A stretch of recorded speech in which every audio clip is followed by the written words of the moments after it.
Hey, everybody's getting in. It's a spotlight where we bring on people that are of interest to me and talk about their journey and what they're getting into. And today we have the honor of having with us Mr. Kyle Goodbee. Kyle Goodbee, what's happening, bro? How you doing? What's good, man? How you feeling today, Mr. Mark? I'm good, bro. I'm good. Hey, listen, on my show, I don't do intros. I don't do bios. So I feel like the guests could better tell people what they want to know. It's always good to hear from you directly. So why don't you tell people who you are and what you want them to know? Okay, well, my name is Kyle Goodbee from Baltimore, born and raised, 443, 410 certified. You ain't never lied. But I'm a man. First off, let's start here. I am a man of the illustrious, the best, the number one fraternity in the world, the Omega Psi Phi fraternity incorporated. But okay, all right. I know you are a great man of Kappa Alpha Psi, so I'm not going too much, but rep your frat, bro. That's guess what? I'm here for it. But shout out to the okay, so you did all that. Now you got to tell me where you went over year and all that stuff. Don't come. Sounds good. Yeah. So I crossed at Youngstown State University, grad chapter, Psi Omicron in fall 20. I am the Deuce Tail. I am the Rock. I am the Show Dog. I am all that when it comes to Omega Psi Phi, man. So it's actually a long journey to that, but we're gonna get in that another time. Like I said, I'm from Baltimore. I'm 24 years of young. Right now I do career-based intervention for high school and somewhat college, kind of associate degree. People who get their scholars and trying to associate degree or in manufacturing, STNA or anything like that. I do kind of career-based intervention for them. I did mental health for a couple years. I graduated from Youngstown State University. I did go to 2 HBCUs and 2 TBPWIs. So I'm very cultured in both sides. Listen, you got to be balanced around this camp. I'm trying to tell you. Got you. So let's start with your journey, Kyle. Before we get into your profession and your professional work that you do. So you grew up in Baltimore, on the east side of Baltimore. What was that? You went to school, born and raised there. What was that like back in the day for you? And what made you make your decision to go to Youngstown? Well, so my growing up journey, kind of short, was very troublesome. Growing up, I was a very, I guess you could say, problematic child. I got kicked out of a lot of schools from fighting, just doing inappropriate things, just being that quote unquote inner city kid that just had problems. I never forget. And shout out to my first grade teacher. Her name is Miss Standback. I love her to death. Middle class, she told me I couldn't go to the zoo. I had my fresh starter outfit on. She said if I can be good for 1 week, I can go to the zoo. So I was good for like 3 days. I ain't curse at her. I ain't yell at her, nothing for like 3.5 days. She made me mad when I get my apple juice at lunch, but it is what it is. So, so actually, the day I was to go on the zoo, I had my mom just bought me a new starter outfit, fresh out the box. You know what I'm saying? I get to school and she's like, yeah, you can't go. And I looked at her, I'm like, why can't I go? She was like, well, you just cursed me out 3 days ago. Well, that was just 3 days ago. We live in the now, not the past. So they left me. She came back and threw a chair in her head. Missed it by a little bit. But, coming from that kind of background, doing all that crazy stuff, I got kicked out of city schools. And I went to the county. My mom moved me out to the county. I was still doing some crazy stuff. I got kicked out of county schools, went back to city schools, got kicked out of city schools again. My mom was like, listen, we're going to the county. You change your behavior, then you change your act. Started getting myself together. Graduated from Owens Mills High School in Owens Mills, Maryland. Went to my freshman year of college with the University of Maryland, Eastern Shore, home of the Hawks, HBCU, Hawk Pride. Went there, played club football, got a full ride to go to St. Augustine University of Raleigh, North Carolina. Another great HBCU. Then after that, my brother had passed away.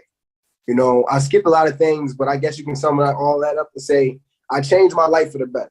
Understood that you keep getting in trouble, something like that. These streets don't got your back.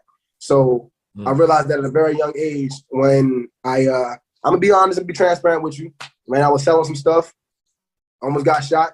I was like, you know what, this ain't for me no more. So I was like, I'm gonna leave that out. I'm gonna leave that alone. I'm not gonna sit here and say I had the best childhood growing up. I was homeless, single parent household sometimes, stuff like that. It is what it is, but you got to persevere through. You got to really get through. One of my cardinal principles, perseverance. But anyway, so I got through by St. Augustine University. After that, I went to Towson University after my brother had passed away. I was going through deep depression, stuff like that. Still trying to play football. I did not make the football team in Towson University because I was being dumb. I played basketball the night before tryouts, rolled my ankle, couldn't try out. It was a dumb thing. My senior year, transferred to Youngstown State University. Got a scholarship to come here, not a full ride, but it was an academic scholarship. I don't know how, but besides God, so I want to thank God for that first and foremost. Got a scholarship to come here. Tried out for the team. Walked on. Made it. After I made it, man, I was like, you know what? I think I'm gonna be done playing football. I thought I got my feel. Mm-hmm. You know, I always want to say I want to play football. You know, a lot of people telling you can't do it.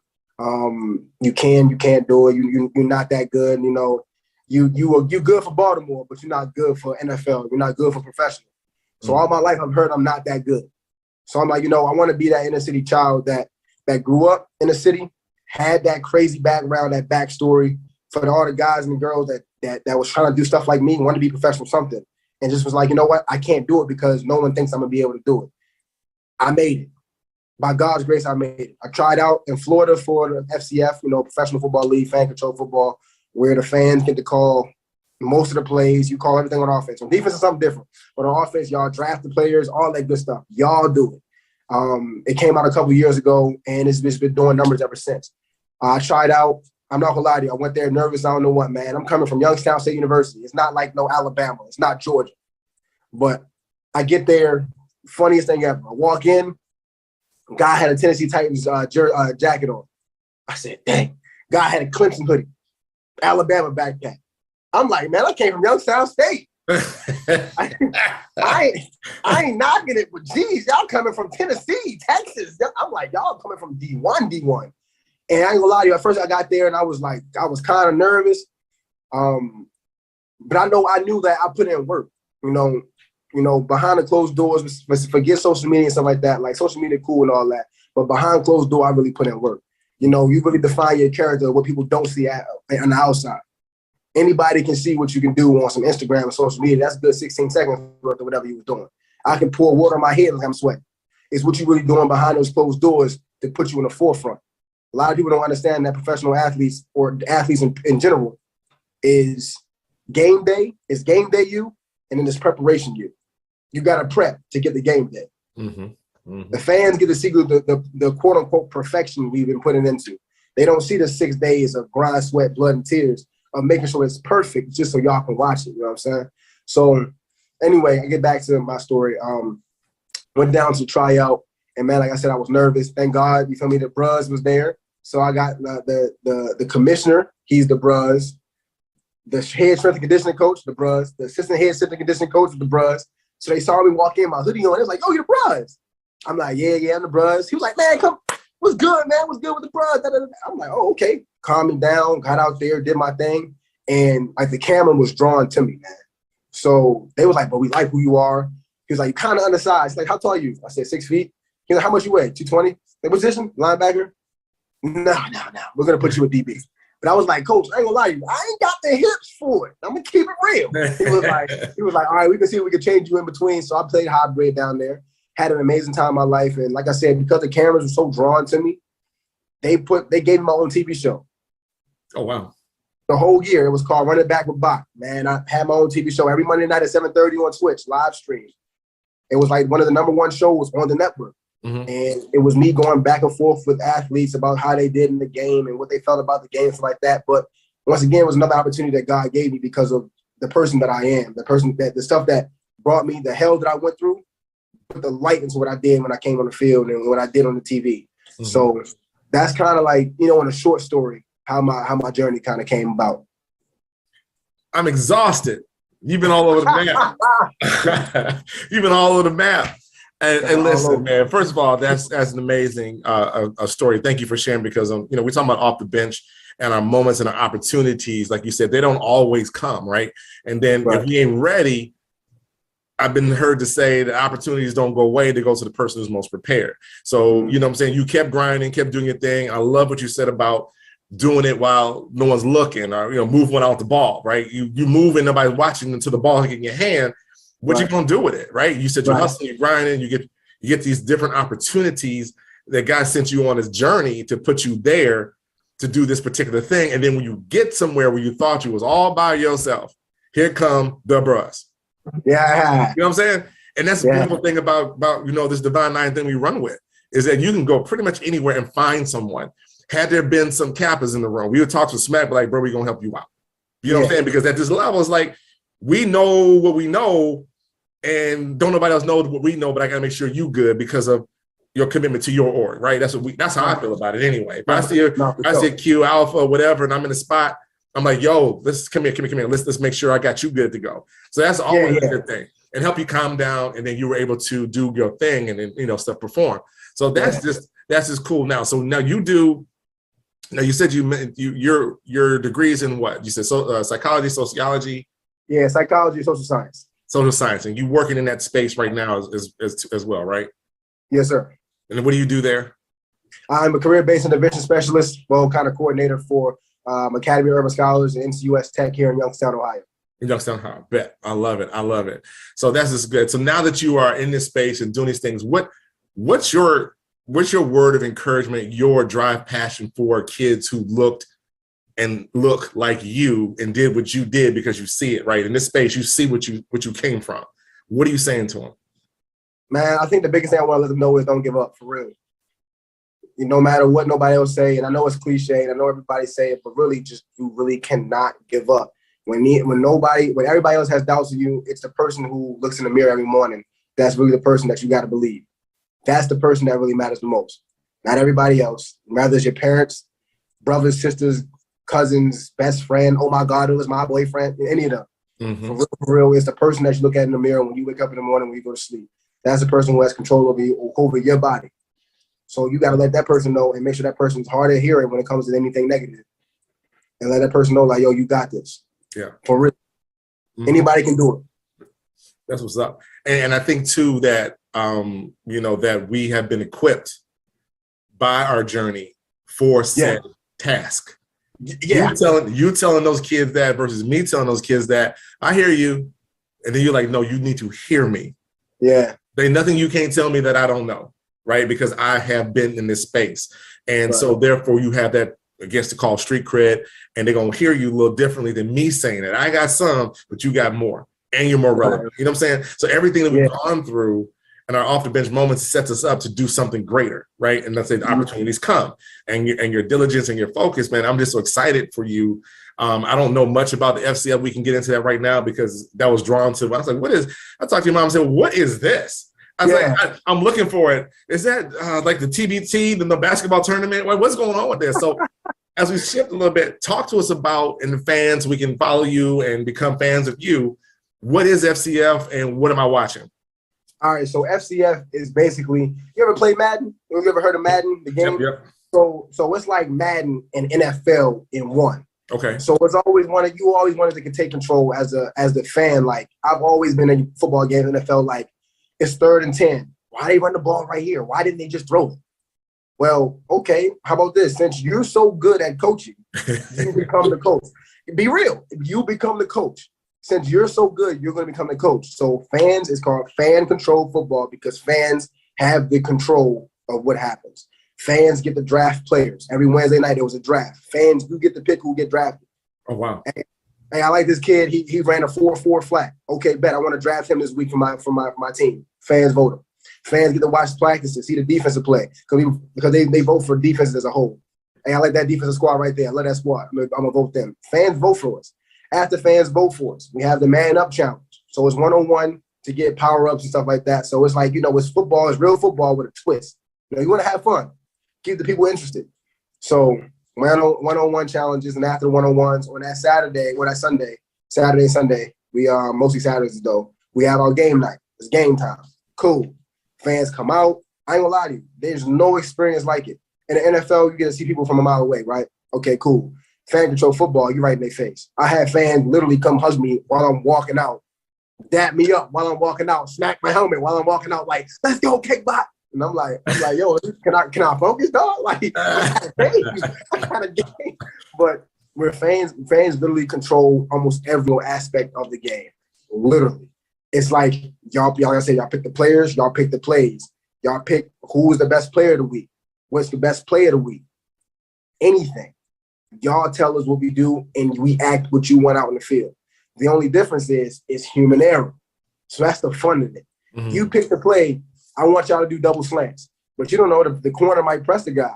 So if he presses him, he might can't do a slant. He might got to do a streak. So it's like, oh, man, but just you're the coach. So you get to see real-time action, how games are messed up, and how games are going really well. So you can see really good plays, or you can see really bad plays happening and quickly. So it's actually really fun. It's real world meets gaming system at the same time, man. It's amazing. Where are we? Are we on Twitch watching this, or how do we see? Shoot. So last year it was streaming on Twitch. I think we had over 2 million per game. Oh wow! Watching on Twitch. So Twitch, Peacock, NBCLX, ESPN The Zone, YouTube. Oh man, we had Terrell Owens there. All type of people that played. Terrell Owens played. Johnny Manziel played. Martavis Bryant played. Kelly Bryant. DeAndre Francois, you big names, you name it, they were there. Not Manziel. They had Manziel in the joint. Look, and I'm gonna keep it real with you. I'm gonna keep it real. Keep it. I don't keep it weird. I don't care what nobody say about Johnny Manziel. I don't care about his actions off the field. That man is a baller. Is he a baller? Okay. I've never seen somebody come to the field with no practice, say hut, no drills, nothing. Just come up, look the other way, dump it off, touchdown. I've never seen it in my life. And I've played this for years, man. I played this for years, dog. Okay. So, all right, Manziel. Money Manziel in his camp. Money Manziel, real talk. He ain't in the league, though. So that's fine. I mean, it's good he's still playing, but he ain't in the league. So because of that right there. Now I'm a Browns fan, so I get to say what I want to say. Right. I had to endure that dude not doing, sometimes, as you know, that's good and all. But a good scheme and some hustle, I'll beat that talent almost every single time. So you got to be on top of your game, and you can't always be freelancing. But That's good. At least he's still out there. That's kind of like I like watching Ice Cube's 3-on-3 basketball. Man, that is all the chain. They be balling. This is my favorite players. Old out here still balling. I love it. I love it. So now, when does the season start? Is it ongoing? Is it every Saturday? So right now, so FCF usually starts right after the Super Bowl. You want to have your actual NFL for your NFL fans. But of course, they realize that NFL, come on now, it's NFL. You ain't going to take too much from the NFL. You ain't going to take a big fan base from the NFL. Never. Also, you got to think college football there too. So Fridays and Saturdays are already booked for college football. Sunday is NFL. So we were like, you know what? For the fans that kept asking, where can I watch football when football's not around? We do it right then and there. Once NFL's over, so after Super Bowl in March, we report to camp. We report to camp in February, start in March. First game usually starts in March 1st, like that weekend, that first weekend of March. How many teams are there? Just 2 teams and a bunch of players, and you either get picked or you don't get picked? No, so your first year was 4 teams. Last year was 8 teams. This year, I heard they were looking at 10 to 16. Oh, wow. And it's all based out of Atlanta. So you go down to Atlanta and play? Yep. They treat you like you're a professional. They treat you like a professional. That's what's up. So you got 14, we got 10, whatever number of teams. Right, 18. Each team ever have a player, but I get to pick the starting lineup. Yep. Or a vote on the starting lineup. I mean, everybody who get the most votes. So it's like almost like some fantasy stuff working right here. I'm sure they go crazy on this thing. Fantasy every week. It has to be. You cannot have fantasy. You cannot have it. You just got to be part of this. Yeah, and I think they're about to start opening up to sports betting and stuff like that. Don't quote me. Don't quote me. Hey, you know what? I'm on magazine, so you got to quote me. But look, in all reality, man, they're still working out some kinks and bugs and stuff like that because they wanted to be as best as possibly can. But they grew from 4 teams to 8 teams in just a year. Just a year. So they're doing their thing right now. They're doing the dang thing. Awesome, man. Listen, definitely want to follow you. Everybody here, make sure you tag along and watch K-pop. K-pop is what you said? Nah, man. See, look, it's Kegbot. Kegbot, man. Kegbot. Okay, you heard the cue. K-bot. All right, follow him up. What's your number? What's the number you wearing? All right, my number is 50. My number 50. He's number 50. All right, so listen, I'm gonna try to tag along and watch this year. So you got to keep me posted. And listen. Anytime you want to come on the show and talk about what's going on, just hit me up, man. I got you. Space for you all the time. We try to follow you. We definitely have you in the magazine about what's popping off. Matter of fact, send me the schedule. We'll post that as well. So I want people to definitely support you and what you're doing. It's unique. I love the creativity on it. I'm sure there's some great stories in there. Some stories of definitely never giving up. So chase that dream and stay off the bench. So, all right, Kyle, let everybody know your social media. How can they follow you again so we can keep everybody lining up on liking your page? Sounds good, man. Everybody can follow me on Twitter and on Instagram at my first and my last name. So KYLEGOO, D as in dog, B as in boy, 2 E's. Kyle Goodbee. That's my handle for both IG and Twitter. You can follow me. I follow back. I try to make sure I keep up with my fans, continually talk to you guys, because I don't want you guys to think that I'm just so big, great guy. I want y'all to know that I'm still a human too. So follow me on IG, follow me on Twitter at Kyle Goodbee. Just literally my first and my last name. Look me up, search me up, talk to me. If you want to play the video game, I'm on the game too. You can follow me on Twitch at Keg, K-E-G __BOT, Kegbot, Keg_bot. Okay, pause. There's a video game to the game that y'all playing, or am I missing? Not yet. They're looking for it though. If it is, I'm on it. I'm for sure on it. But yeah. But follow me on all handles, IG and Twitter at Kyle Goodbee.